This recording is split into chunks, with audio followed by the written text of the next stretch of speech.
Hello everyone, my name is Diego Ramirez. I'm here to present the Critical Assignment Fitness Education presentation for Kinesiology 562 with Dr. Chuck Root. In this presentation, we'll be looking at the health and movement assessment, the periodization, exercise techniques, and application and faith integration for an exercise program for an individual. The health and movement assessment, the tools that we used for assessing our client was the Physical Activity Readiness Questionnaire, also known as the PARQ, the Health History Questionnaire, and the Functional Movement Screening, also known as the FMS. The PARQ and Health History Questionnaire was given to Ryan, who is a 30-year-old male, former Division I athlete with no reported health history risk. So this gave us confidence to be able to move into the functional movement screening without looking into anything further that needed attention medically that could prevent us from prescribing exercise to Ryan. So the FMS, Ryan scored 15 out of a possible maximal score of 21. He scored 2 or 3 on most tests except for the hurdle step, which he made contact with the crossband, which automatically gives him a score of 1 per functional movement screening scoring, and the shoulder chest. He had more than 1.5 lengths of his hand lengths on both his right and left shoulder, so he obviously again gives him an automatic score of 1. He did, however, pass all of the clearing tests, which gave us even more confidence to move into prescribing exercise with any further restraints. Periodization consists of program design, which consists of client goals, periodization style, exercise, selection, order, frequency, intensity, duration, and finally the progression. So the client goals, we utilize a SMART goal, which stands for specific, measurable, attainable, results-oriented, and timely. So specific was a body fat loss.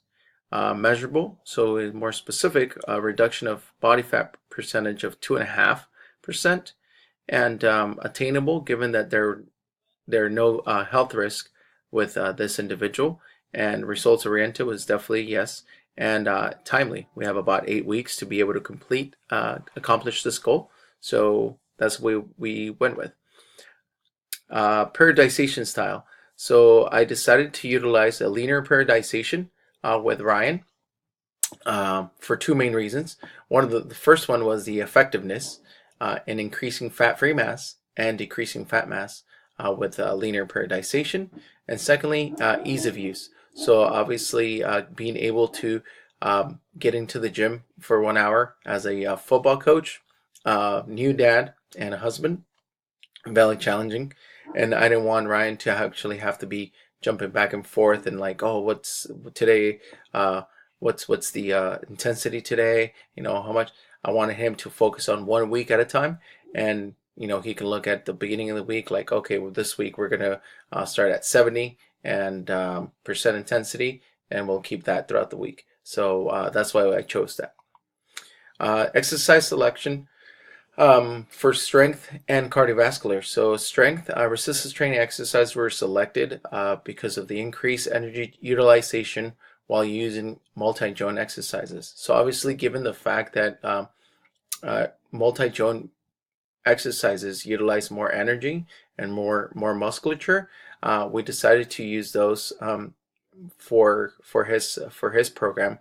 An example of that was a squat to overhead press, which utilizes the lower body, the core musculature, and the upper body. So fuel utilization was key. And then seated rows, another example for an upper body multi-joint exercise on the strength. The cardiovascular, we decided to use fartlek training, which uses various intensities and challenges all the systems of the body. It likely enhances VO2 max, increase lactic threshold, and improve running economy and fuel utilization. Again, fuel utilization was key because we wanted to burn calories, and by burning calories, we would be able to burn body fat percentage. and obviously with the strength portion of it, we would be able to actually increase muscle mass, which we wanted that to be able to burn more fat. An example of a cardiovascular exercise was treadmill running, and at between 70 and 85% of VO2 max. That's where we would be working at. Exercise order. All of our training sessions started or commence with a dynamic flexibility warm-up, which primed the muscles to be able to move into the main portions of the training for that day, whether it be cardiovascular or strength-based. Total body and alternating compound exercises on strength days were selected. So obviously upper body, lower body, he has about an hour a day to work out. So we wanted to give him plenty of time to recover. Upper body, lower body, upper body, lower body. And then treadmill or cycling and core training on cardiovascular days were selected. Frequency. He was going to be working out 5 days per week. So strength training was going to be 3 days per week, Monday, Wednesday, and Friday. And cardiovascular training was going to be 2 days per week on Tuesdays and Thursdays, so in between. And the intensity which Ryan was going to be working at prescribed was between 65 and 85% of 1 rep max for the strength. And cardiovascular was between 70 and 85% of VO2 max. And weeks 4 and 8, the load percent and volume will decrease to aid in recovery before we move into the next mesocycle. Each training session was about 60 minutes. For strength, about 50 to 60. Cardiovascular training was about 60. However, he was not going to be working out or training cardiovascular training for 60 minutes. He was only going to be doing about fartlek training for about 35 minutes. And given the time constraints for the strength day, we decided to incorporate core stability and prehab exercises on the cardiovascular days. So 35 minutes for fartlek training and 25 minutes for core stability and prehab exercises. The progression for strength, we utilize similar exercises but use different implements. So barbell squat maybe into a dumbbell squat or vice versa. Another thing that we did do was my first mesocycle we did squats. On the second mesocycle was we used a deadlift and barbell deadlift, same thing.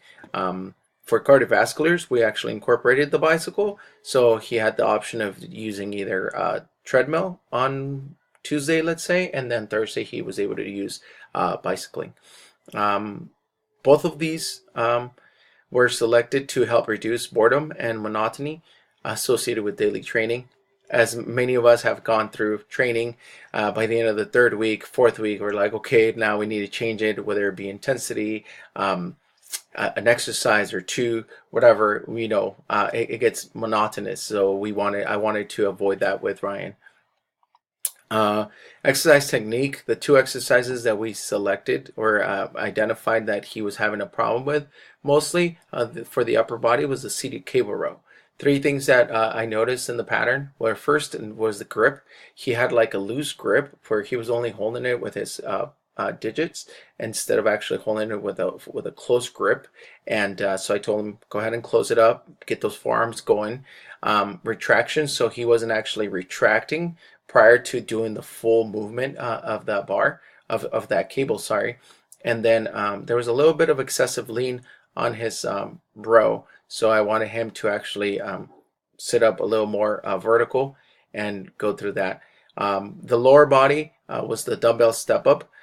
3 faulty movements that we saw were the knee valgus on the leading leg, push off with the trailing leg, and then there was some slight shoulder protraction, so I wanted to focus on that with Ryan, and I was able to coach him up, cue him up.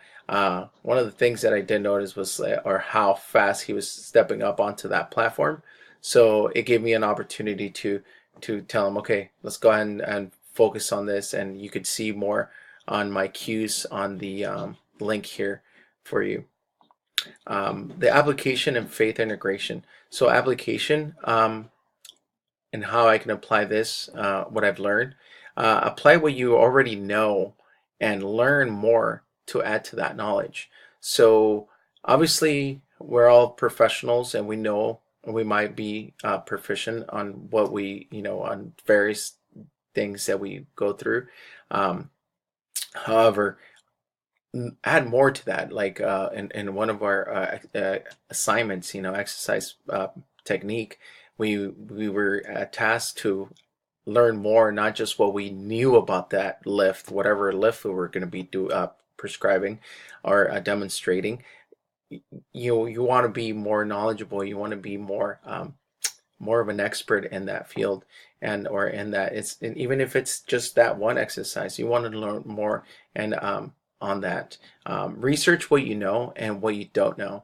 Obviously, if there was a lot of things that, because of practice, you tend to forget, or it's pretty much gone in that baggage. So we want to take that out, and then even if we don't know about it, go ahead and research. And then that goes back to, like, the first thing that we talked about. Apply what you already know. It's not what you apply, and it is how you apply it. So obviously, anybody can prescribe a squat, right? And okay, here's set up, boom, go ahead and grab the barbell and start squatting. It's how you apply it. It might be the first time that person actually is encountering that exercise. It might be the 100th time that person is inquiring about that exercise. And so it's not what you apply; it's how you apply to that exercise, or to anything. Love what you do and share with others. As a student, master's in kinesiology student, I love what I do, and now I want to share more of what I love with others. And by applying my knowledge here, or gain more knowledge from this class, will actually allow me to share more with my students, with my clients, with my family, with people around me, and we can all help each other out. Um, I noticed it first and foremost with Ryan, even though he was like an advanced athlete or advanced lifter. I was able to learn more from him, and he was able to learn from me. And then I was able to also learn from my peers, from my classmates as well. I was like, oh, wow, this is like everybody's helping each other out. That's what I mean with that. Um, in terms of faith integration, there were three things: help without seeking anything in return, put it to practice, and trust. So do nothing out of selfish ambition or vain conceit. Rather, in humility, value others above yourselves, not looking to your own interest, but each of you to the interest of others. So obviously, provide and help and be that resource, without actually figuring like, oh, well, what am I going to get out of this? You can actually just be who you are, provide, and something will come back to you eventually. And if it doesn't, at least you knew you gave it to others. Put it to practice. So each of you should use whatever gift you have received to serve others as faithful stewards of God's grace in its various forms. So obviously we're given a talent, or a gift, and now we must use that gift to help others out, whether it be movement, whether it be losing weight, whether it be getting faster, getting stronger. That's how we can do it. Trust. Now faith is confidence in what we hope for, and assurance about what we do not see.